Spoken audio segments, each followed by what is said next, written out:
Hello, welcome back to the Exiled Outcast. Exiled Entertainment. Whatever. You know what? We're going to be reviewing Beau's Afraid.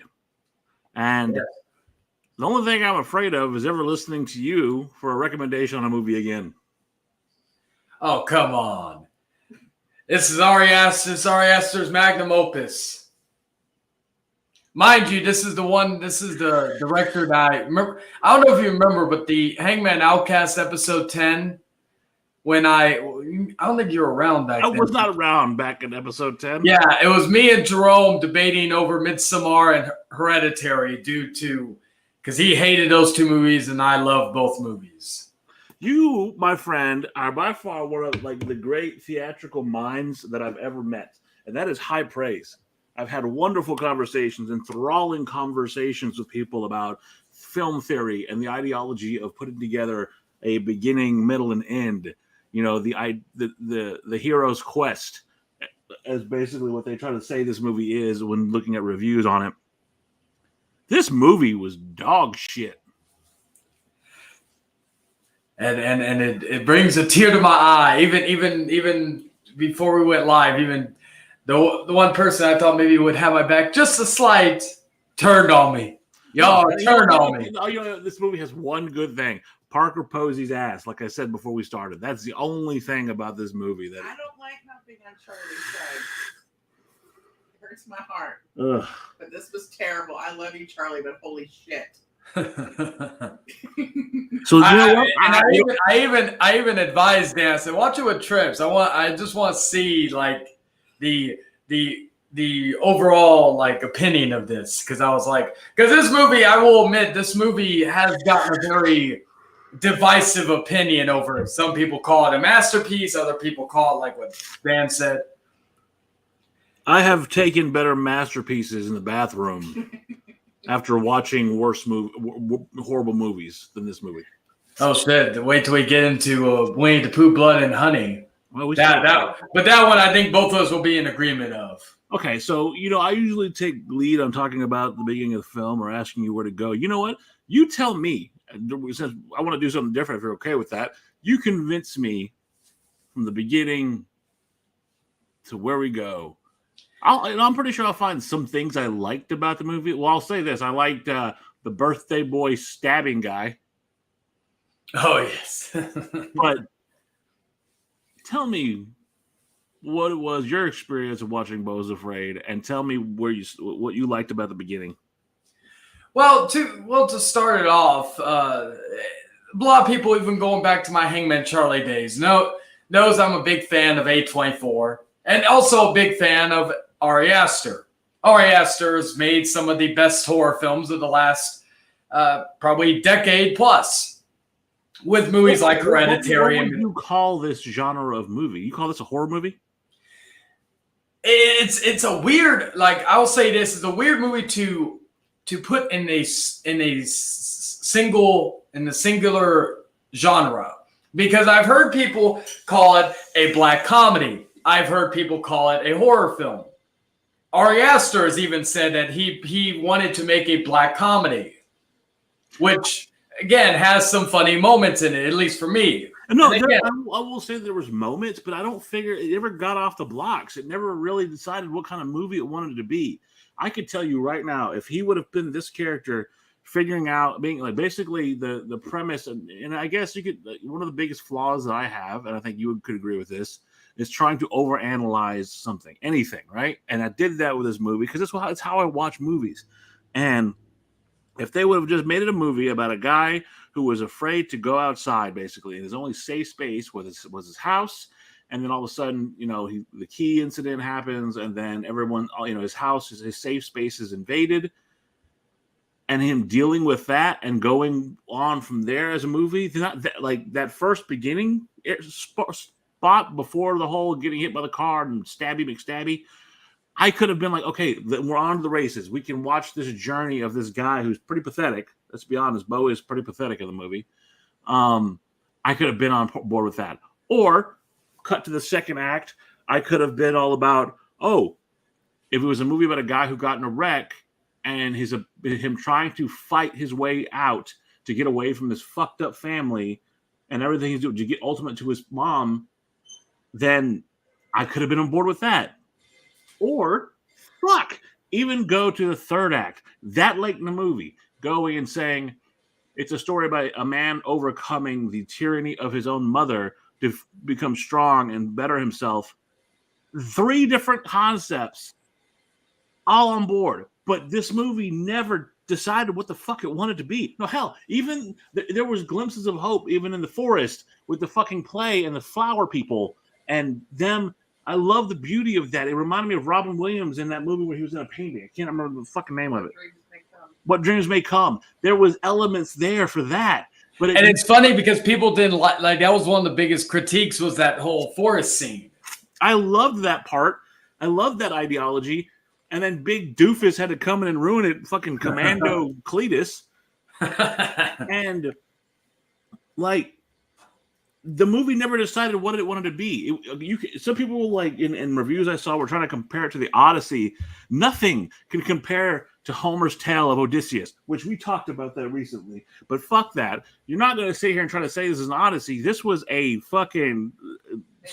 This was a fucking vomit session where people throwing darts at a fucking board trying to figure out what kind of movie they wanted to make. Because you have Joaquin Phoenix, who is an incredible actor, and I will not deny that his portrayal of this character, he played the character well. I felt that he was Beau, but just because you have Joaquin Phoenix and all these actors doesn't mean that you need to just throw them together and not have any fucking direction.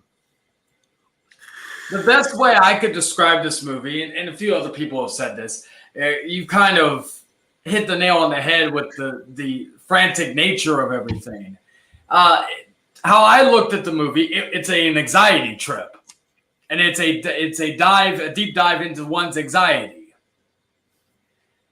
because going through frantic situations from one thing to another, getting hit by a car, to being basically with this weird family, to being in the play, to the shit that happens with his mother and Parker Posey at the end, and something else we'll discuss later on. The funniest part, side note, was the messages I began. I was actually, and this is on Wednesday, but we're recording a Sunday.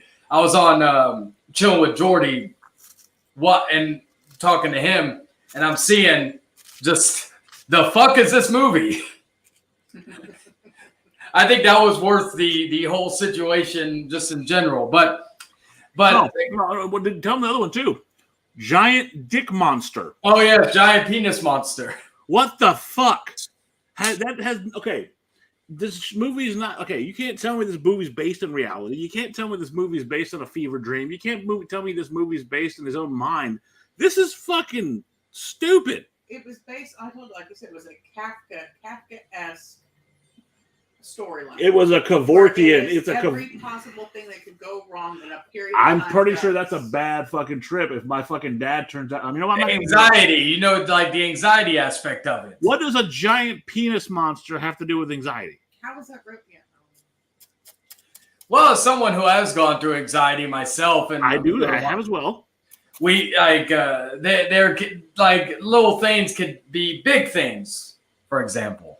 Are you trying to make a euphemism for your dick? No. Why is that? Well, see. For once, I'm not trying to make it anything sexual. And see, either I've warped your mind or you've warped mine, and then it's like you're the puppet master holding the strings. The silence. I'm like the only thing that's making me happy at this point because that ruined 3 hours of my day off. Is this snow cone. A snow cone? Where'd you get a snow cone? Pelican Snowballs. Huh? It's a place called Pelican Snowballs, world's best snow cones. There used to be a snow cone place where I used to live. My grandfather and I used to go by it every. Watch this. The movie's so bad we're talking about snow cones. Hey, I don't agree with that, but you know. You were more interested in the snow cone than bringing me back to the movie. You brought up the snow cone. And you continued down the line of the snow cone. I was curious because it was just so random. Just like the movie Beau is Afraid. I was just about to say. Okay, you know what? I'm shitting on this movie, and I love Joaquin Phoenix. His portrayal of fucking Commodus in Gladiator made me fall in love with him and hate his guts at the same time. His role as Johnny Cash in Walk the Line made me fucking fall in love with Johnny Cash all over again. My introduction to Joaquin actually was because I didn't see Gladiator till later on. Same with Walk the Line. Okay, well then a movie that's closer to both you and my heart. He can play mental illness perfectly. Case in point, the Joker. Yes, but my introduction to him was fucking Signs, and I thought his reaction when the alien was great. That little scene, that to me, that was probably the scariest scene in the movie. Was that one scene where they show the news thing where the alien pops out and then he has a reaction to it. I thought that was great. Then what the fuck is this? You know what? Make me understand why you like the movie. Start from the beginning. Let's go that route. So, like, going back to the Ari Aster aspect, like, I at first I'm expecting, because this movie also had a different title before it had the title Beau is Afraid. It was called Disappointments Boulevard. That should be on your ticket when you buy the fucking thing to view it. Like, so and I'll talk about my movie experience going into it. Like, a lot of places didn't have this movie in theaters. Good on them.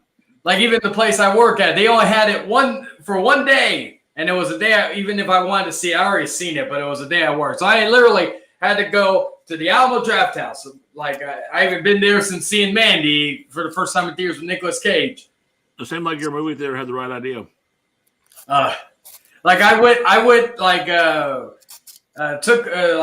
bought the ticket in advance, was so excited because, again, I'm a big Ari Aster fan. Saw the trailer for this movie, of course. The trailer is better than the movie. But keep going. The trailer, again, I was kind of confused because, again, it wasn't what I'm used to seeing from Ari Aster, where it's like these horror aspects with, like, it had some sense of it in the trailer, but it wasn't like the focal point. So I was like, okay, this is going to be different from what Ari Aster's done previously. I'm going to apologize, and I keep cutting you off, and that's not my nature. And I'm sorry, but this movie really touched a nerve.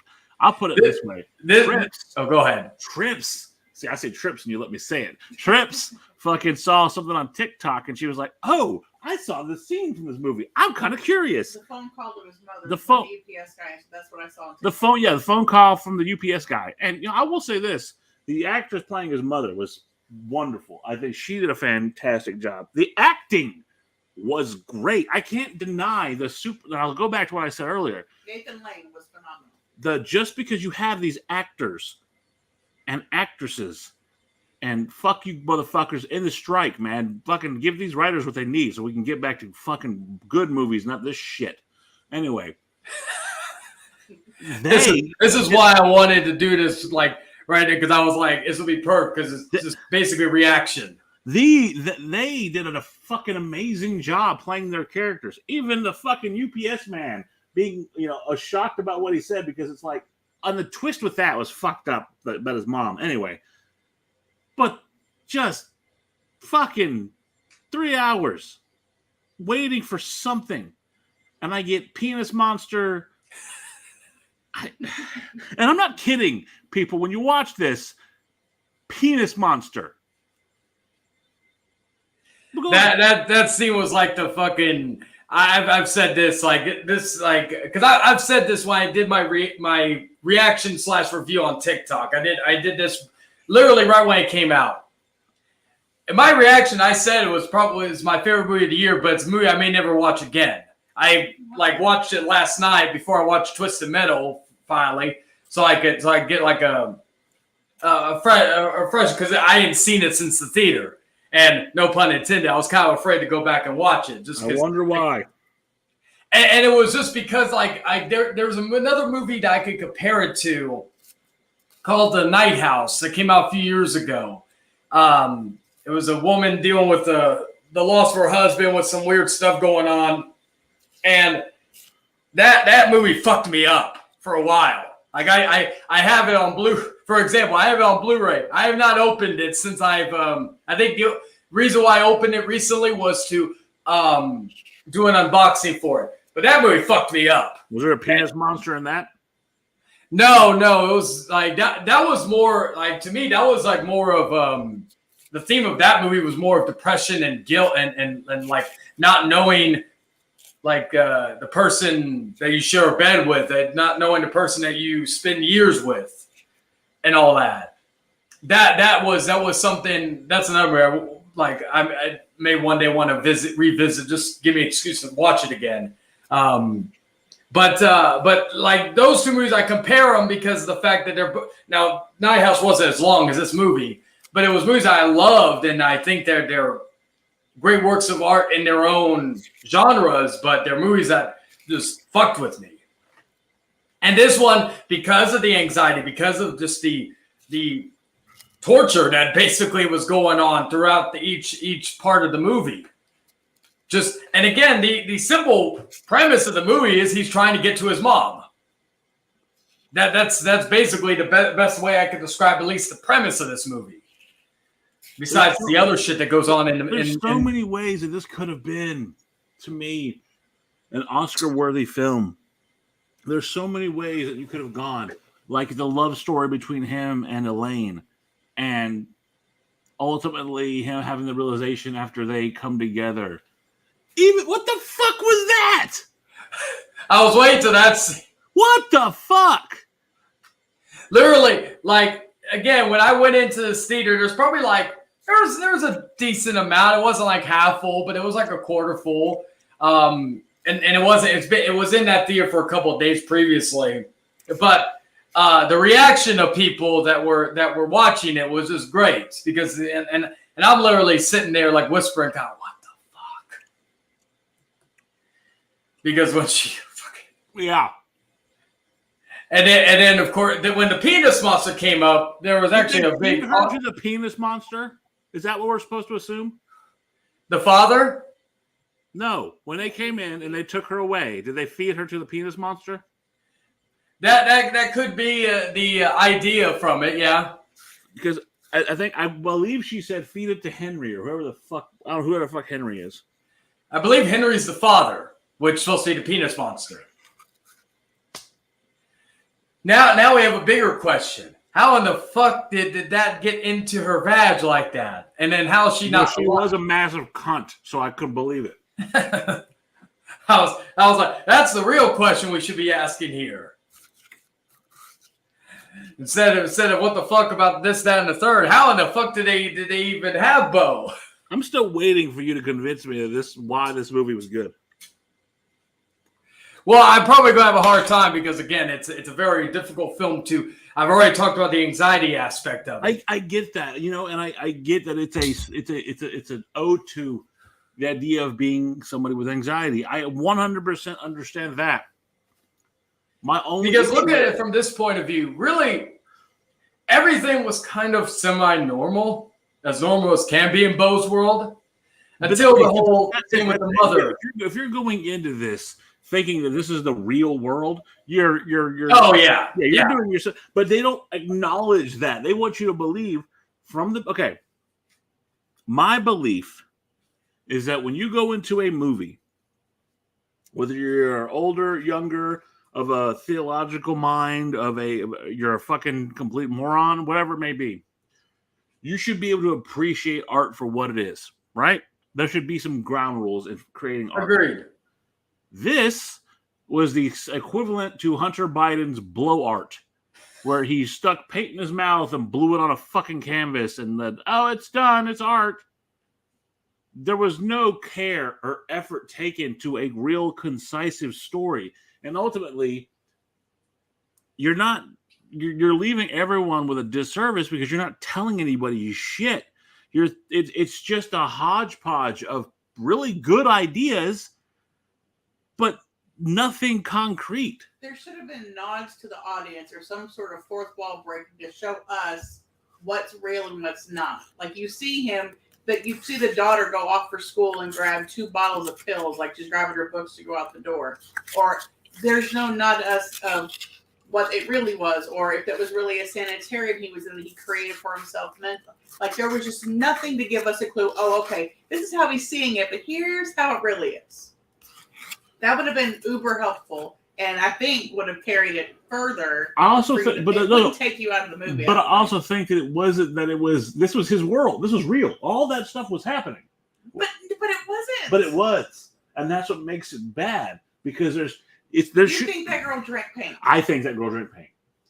I think all that shit happened. I think that his mom was in control of almost everything. I think the only person that was kind of good to him was the wife who was trying to warn him and say, "Hey, just admit to it." That's what she meant. Just admit your fucking guilt to this. Admit to what though? That he was a bad son. Oh my gosh, I don't think so. I don't either. But no, I don't think that was the moral of the story. I don't think that was. I don't know. I love this three-way back and forth. All right. But well, I was gonna say like regarding like I could see maybe to go with your flaw for a moment. Maybe I like because this is another thing people have been saying about like this regarding Ari Aster, this movie, is that like it was self-indulgent to him and all that. Like it could be like a valid criticism that he just threw everything out there and wanted you to basically speculate what was going on. Like kind of like figure out or have your own interpretation of it instead of just feeding you everything. Now granted, I'm more in favor to things being more open for interpretation than I am just like spoon-fed to you. Yeah, but there are times where you need to get something like have a little piece given to you from time to time to keep you going. So I could understand that criticism from that point of view. Okay, I am a fan of the video game series Dark Souls. That is the most ambiguous game series of all time. There's a lot of having to find the lore for yourself in that. 100%. I'm all about that life. This was not that. This was a fucking... This director or this writer was on fucking meth. And decided, I was going to say this is an acid trip, but yeah. This motherfucker decided, hey, I like What Dreams May Come. Hey, I like that one movie. Let's do some of that. You know what? Let's throw a smoking man dressed up as a butterfly with pajamas who keeps a gun inside of a horn. It was also written by Ari Aster. It was directed and written. And add a splash of the Truman Show to it. It was just... I can't find, other than the acting, because they had an all-star cast, one redeeming. This is almost worse than The Room. Fuck you, The Room's a classic. Don't you? Yeah. The Room's a classic. One day we should talk about that. The story of The Room was better than this. Okay, Trip's back on my side now. Okay, there we go. And I've only seen parts of The Room. Well, you gotta watch it. Like, well, that's gonna be another movie we're gonna have to do. Maybe in a few, like, sometime later on. Because I actually one of my I would call them former friends. Now we were big fans of The Room, right? And I begged him for years. Let's do we had a whole fucking plan. I told him, I said, let's do a review, but let's also, during certain scenes, let's recreate the scenes like with us doing it. I had this whole plan. Like I thought, fuck, make it like we don't need to worry about doing camera work or anything because this movie looks cheap as all hell. So let's make it like we'd be like, okay, we're going to talk about the rooftop scene, and then we cut to a scene of us recreating the rooftop scene, and then we talk about it afterwards. I had this whole idea, and he's like, yeah, let's do it. Then we were arguing who was going to be Tommy Wiseau and who was going to be Greg. And we were like, or Mark, Greg's the actor plays Mark. But like we were arguing about who was going to play who, because I wanted to play Tommy. And Johnny, who Tommy Wiseau played. I wanted to play Johnny, and then it went nowhere. But I had this whole idea where we were gonna and it wasn't gonna be like we were gonna find a rooftop. Like I literally said, we'll fucking film it outside of my fucking apartment and just do it there, or do a scene there, and then when we need to throw in the football, like we just find somewhere else. Football. And then we just do and then we just said, well, too bad it's on YouTube because we could try to do the sex with the belly button scene, but we would need somebody to partake in that with us. So we were just figuring out different things we could do and all that. But yeah, that was basically the idea of what we were going to do for that because I thought it would be hilarious just to put some extra work. What really is hilarious about all this, what really brings it all full circle, is again, we're talking about another movie and not about Beau's Afraid. Damn it, Dan. We should have. Well, Dan, we should have. When you came, we should have waited till you came down here, and then we could have filmed certain scenes for Beau's Afraid here elsewhere. No, you could have filmed me taking a shit. It would have been more entertaining in this movie. we get you in a place that looks like an attic, and we get an inflatable penis. Just your reaction of you walking in and saying, "What the fuck did I just walk into?" Or no, we can get one of your buddies or get Lennon. We can get one of those inflatable penis costumes that Hangman Page or that fucking what is his name wore against Hangman Page. And and it says good morning, good evening, and good night. So you're like, ah, wow. Yeah, check out Lennon's kitchen. He says as you're running away.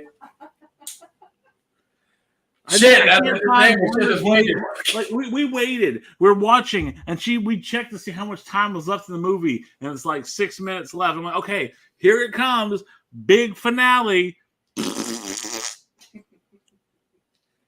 Where it just ended with the what was it? The boat? With the fucking boat. That's it.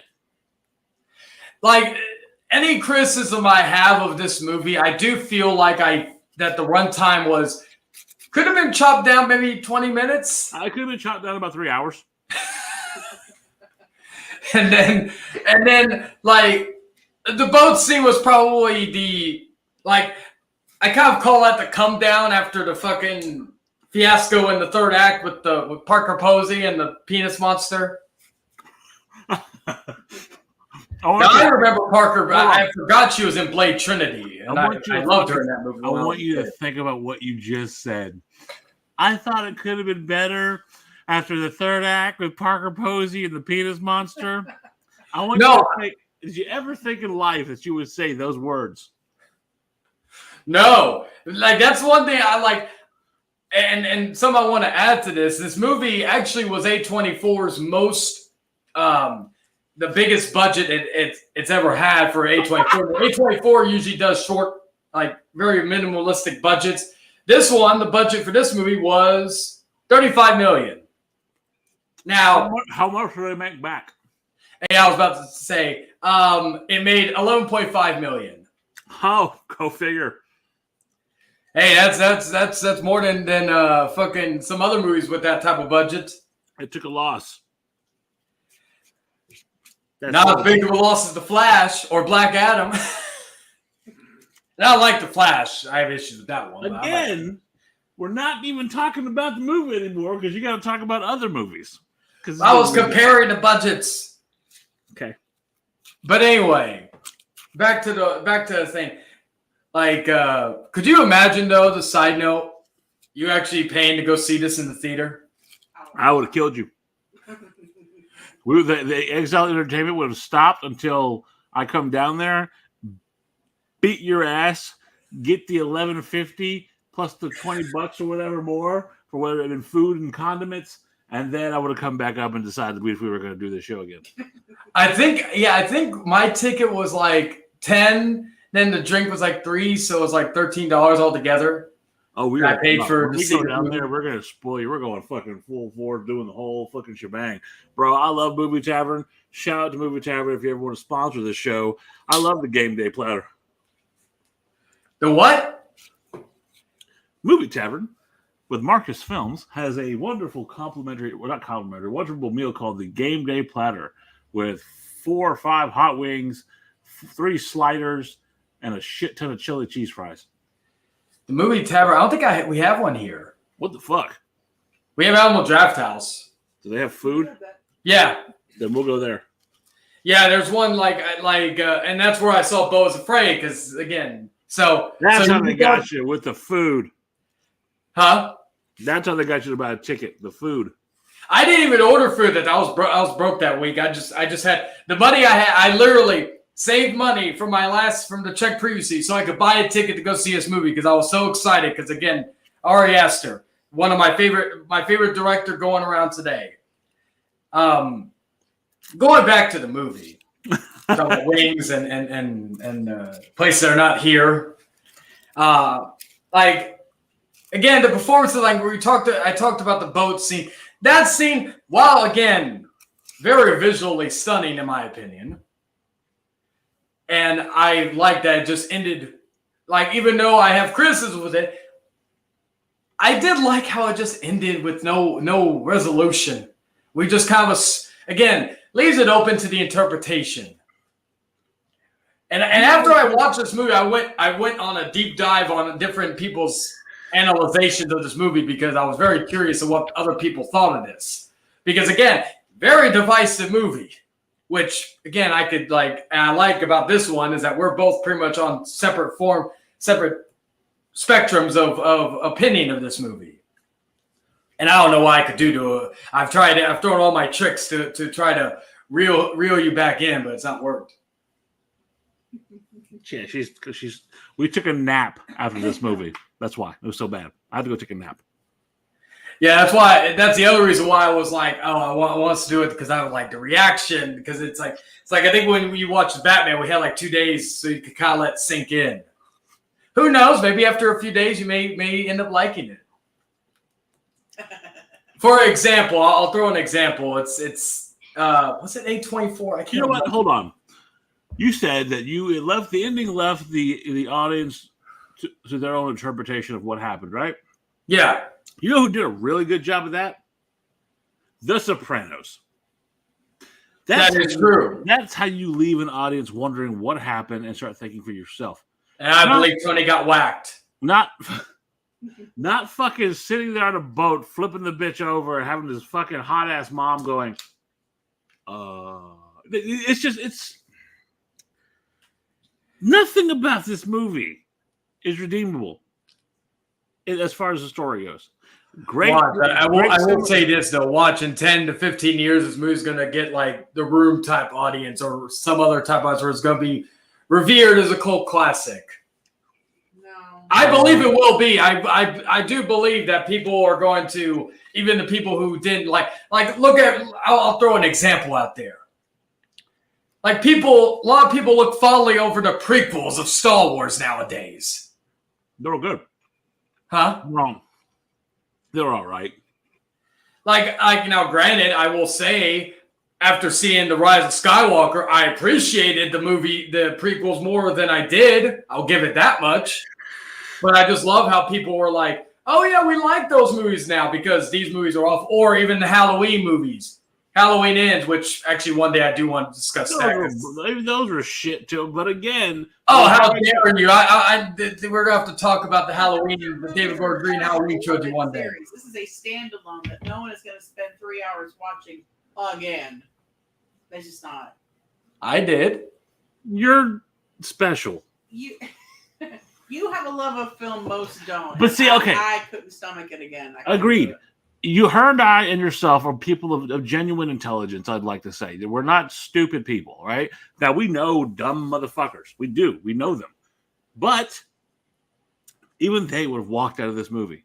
The fact is, those movies that you're bringing up, like Halloween, like Star Wars, they're part of a longer canon. They're part of a beloved franchise. As a standalone movie, this was shit.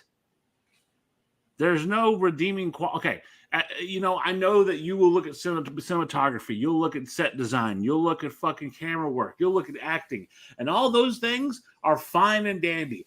I was going to say, especially the play scene. That was like, I know some people didn't like that. That was a beautiful scene. But if we're looking at this movie for what it is, a movie with a story and characters, it was dog shit. I got a question because I was actually having a discussion with a few friends of mine. We were actually discussing, this was probably when it first came out. We were discussing the idea if this would have worked better as a TV series due to it being as long as it was, and plus maybe having more room to, even though, again, 3 hours is a long time for a movie, but again, just go with me on this. Have more time to kind of go within the motion. Keep that frantic nature, which I liked about the movie, intact, but have more time to build.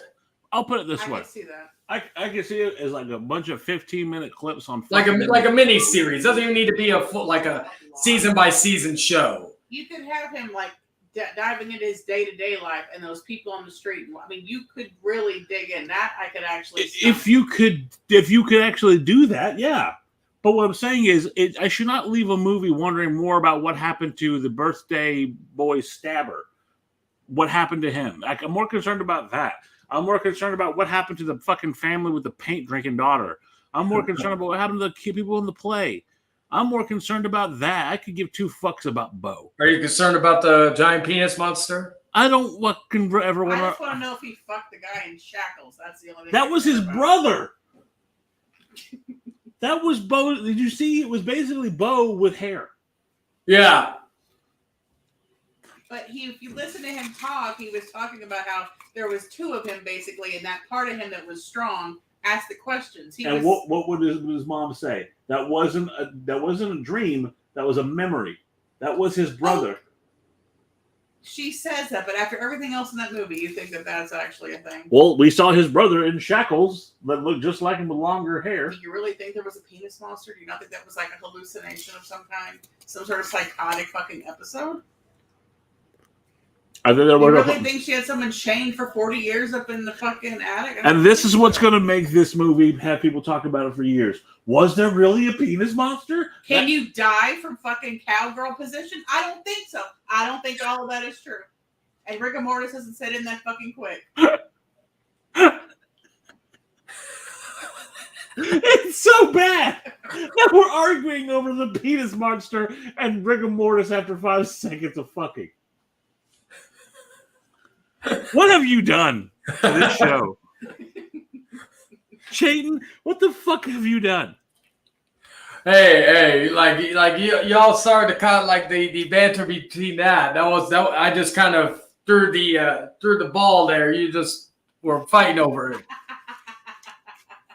We're fighting over the legitimacy of a cock monster. Well, that is a legitimate debate right there. Like what did it fucking how did it even produce and how did the woman even survive? Also, fun fact, the mom the younger version, because there was 2 actresses who played the mom in the movie. Yeah. I thought there was something underlining, more serious. Like I thought his mom was molesting him. I thought because they were laying in the bed together as when he was a little kid, and I thought, I thought there was something to that. Wow, we're really going to touch on this subject like this.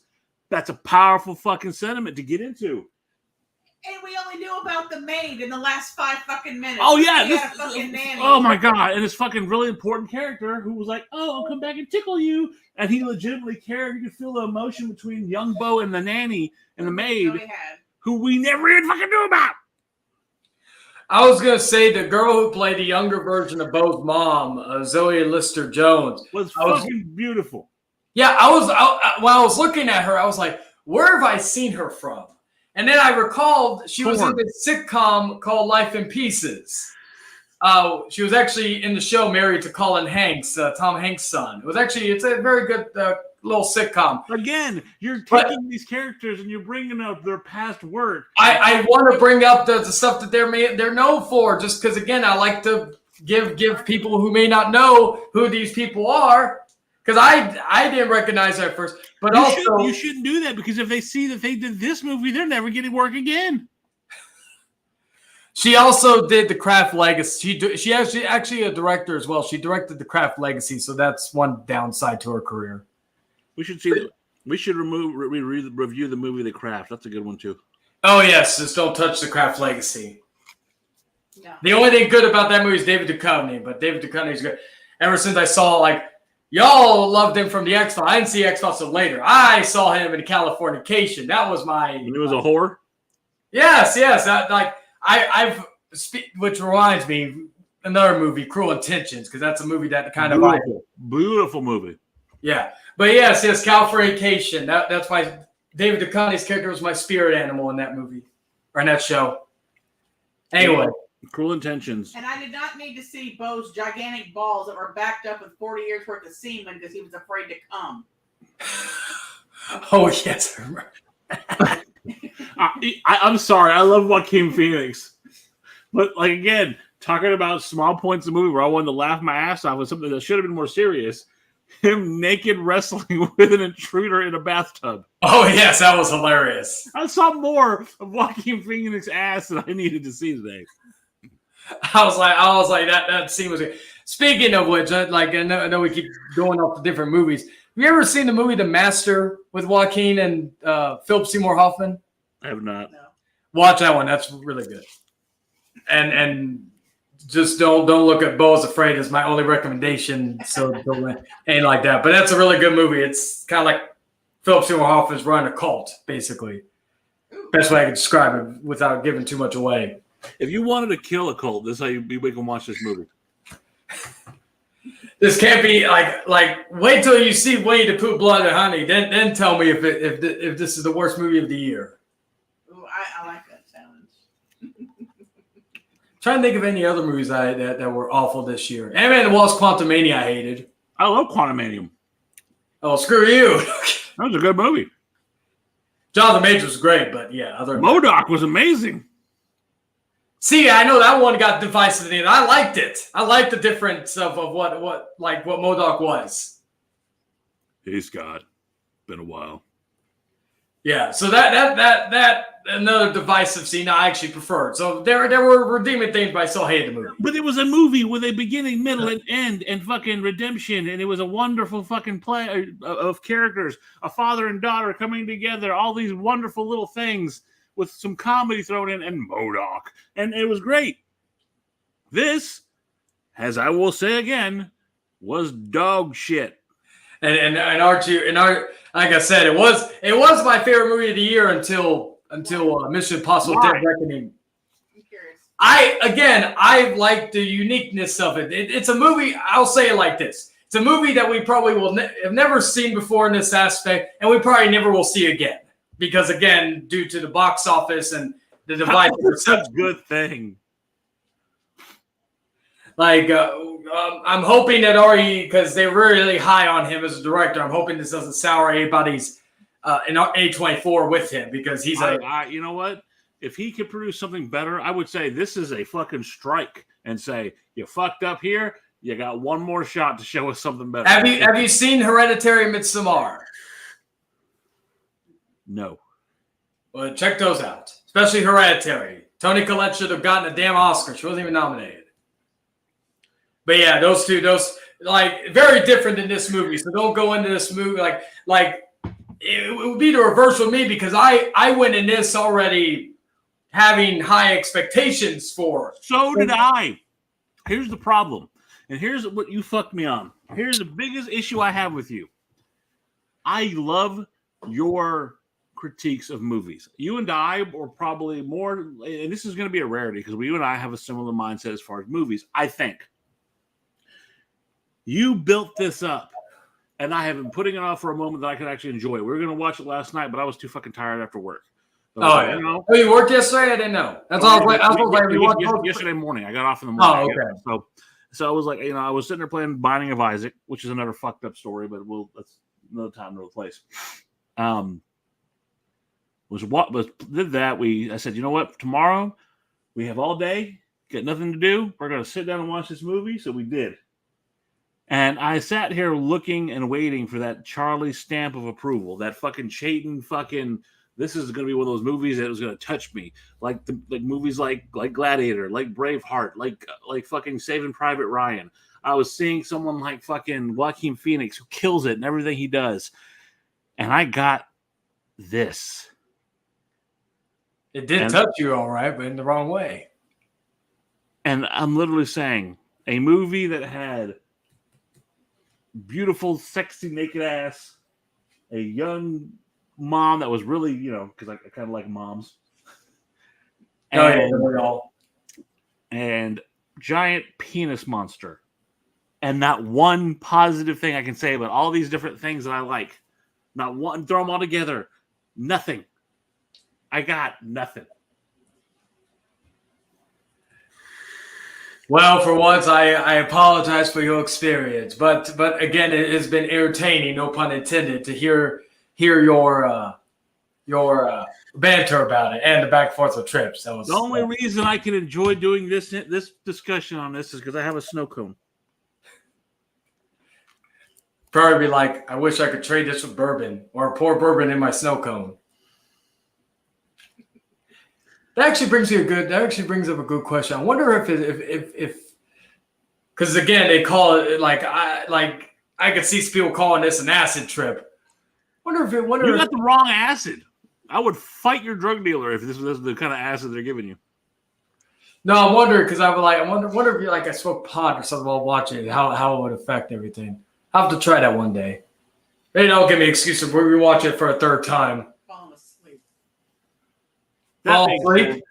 I don't know much more we can say about the movie, so I think we should go into our ratings. What do you think? Yeah.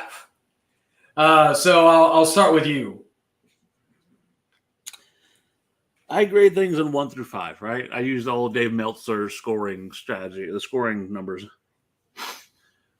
For the story and everything else, it was shit. I don't fucking recommend watching this motherfucking movie. I think that you would have a better time fucking clipping toenails or doing your own fucking personal vasectomy. Because I can't go below 1, and because the acting at least was damn good, because you can expect no less from someone like Joaquin Phoenix and the other cast of characters, I give it the lowest fucking 1 I can give this fucking movie. I don't suggest anybody ever waste your time 3 hours watching it. I don't see the beauty in the art of the story. And this is coming from a guy who thought if you would have said fine ass and giant penis monster, I never thought I'd say this about a movie like that. But no, I would not recommend this to anybody. And I couldn't even because I was like I want to tell him something about it. I'm like no, I need his reaction when he sees it. Because there were times where I was like I can't wait to hear your reaction to this movie because again you said that and I want to punch you in the throat. Well, because I was like either you're going to love it or you're going to hate it with a passion. So I knew basically what I was getting from either way.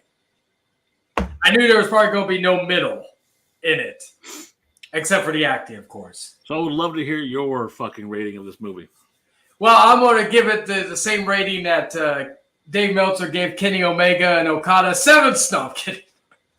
No, but as far as like what I think about it, and this is going to be probably the furthest we're ever going to be in terms of ratings. We've been semi-close for the most part with most of our ratings as we've done in the past. But as someone who loved the story due to it being so frantic and it being an anxiety trip and fucking just batshit crazy, and you didn't know what was going to happen next, which I appreciate because, again, I walked into this thinking, looking at it from his previous films to now, and not knowing what the fuck was going to happen next scene after the penis scene. I was like, hold on, before you say that, can you rate this on not knowing the director? Yeah, I was just using that as an example from my experience from him. Could you rate this movie without knowing his past work? If this was something that was just a brand new movie, brand new director, straight out of film school, you know what I've been saying? Leon is doing his own fucking art. He's doing film school and all that. If Leon Calavera made this movie, I would still probably give it the same rating because of the fact that, again, what I liked about it, the biggest thing I liked about it was that it was different. It was something that was not like that, again, I've never seen before, probably will never see again because of how just, again, with the budget and everything else that this movie was, again, being basically anxiety-fueled fever dream, I would still rate it the same with the performances and, again, with the cinematography, the score, the set design, especially in the play scene, and, of course, the third act. Like, I like the house and, of course, the set design for the penis monster. Like, again, there's going to be many jokes. There's going to be many jokes about that. But, again, when I saw that, I was like, what the fuck? I just, again, with the anxiety, you didn't know what to expect with this movie, where it was going to go next. I agree with that. I didn't know that I was going to get fucking Kung Fu Commando Cletus versus a penis monster. And then fucking the scene with when Parker Posey and all that. I like when that scene was starting, I was like, okay, your typical scene. Now I was like, then after a few minutes, I was like, what the fuck? that was like, to me, that was like when the third act really kicked into high gear for me. I was like, okay, this is getting good because I don't know what the fuck is going to happen next. And I'm loving it. One thing I hate about movies, I'll say this before I give my final rating. I hate about a lot of movies nowadays, and even in the past, is that you have your as we talked about, your third act, your first, second, third acts. You have your idea of where you're going. Even if like in your whodunits, all that, there are times where you can figure out who the killer is and all that, or you have your arcs where, okay, you're going through this story. Okay, there's going to be a sad moment. Like, let's say it's a group of people. You have your sad moment where they go separate, like comedies, for example, group comedies. They have their sad moment where they separate for a little bit and then they reunite and everything's good at the end. It's everything, like a lot of cinema, especially mainstream cinema, is so cliche and so run of the mill. And what I liked about this movie was that it was so out of the ordinary, out of the box, basically outside the box, and just frantic. And that you didn't know what was going to happen scene to scene. And I love that because not a lot of films do that anymore, where you have just the consistency of unexpected stuff going on. And that's the main thing I loved about this movie, was that it basically, in my opinion, it said fuck you to all the tropes of a lot of movies and just did its own thing. I'm legitimately curious. So do you think his mother perpetrated everything? Do you think all the people that worked for her, that all of this, what she was in control of, was Elaine a plant? Were those people, do you think that she controlled everything? Not that he didn't have mental illness, not that she didn't fake her death as a way of manipulation, but do you think she controlled every aspect of his life like that? I believe so. You think I believe that nasty ass building. So she was a slumlord and he lived there and she knew the conditions he was living in? Yeah, I believe she basically had control of it from the day he was born. But do you think she let him live on Skid Row, or is that part of his mental illness manifestation as to what he perceived that place looked like? Because she was obsessed with safety. She thought everything was keeping him safe. So I believe that was his mindset because of the fact that like she wanted him to be with him at all times. She was so possessive of him. So she planted the birthday stabber. Yeah. But she watched it all, so Elaine was a plant. Yeah, because like look at it from this point of view. He was give or take, he was given excuses why he can't go see her. He was losing stuff and all that. So then we had the person on the ceiling basically to get him out of the house, and then led to getting hit by the car, and then going on. Basically, that was the beginning of his adventure, if you will. So was the tattoo guy symbolic, or was he really there? I believe he was symbolic. But then how did the lawyer use him again as a beggar to prove that he was a bad son? That's a good point. Ha! Rate the movie. Right. I still will give it a 5 out of 5. Oh, God. Oh, it's threw up my mouth a little bit. Even after I gave that great speech at the end. Nothing. That was a great speech. I got, like, you can't deny that my opinion of why I love this movie so much. He sold it to you? I'm not watching. I got some beachfront property in Arizona. We can. He did a good job. Thank you. You're welcome. Blech. But anyway, guys, that has been, of course, Exiled, Hereditary, probably the most interesting and divisive one we've done yet. And we will be back, I believe, in 2 weeks to discuss another thing. I'll be letting people know probably very soon what that movie or whatever we decide will be. So with that, and of course, check out Exiled Outcast every Friday at 7 p.m. Central Standard Time, unless we decide not to do an episode for 1 week. That's me banging my head on the microphone because this is such a stupid fucking movie. But I am of course the Beau is Afraid defender, Chayton. I'm just Dan, a normal guy who likes normal fucking movies. Not even a little bit of giant PS monster.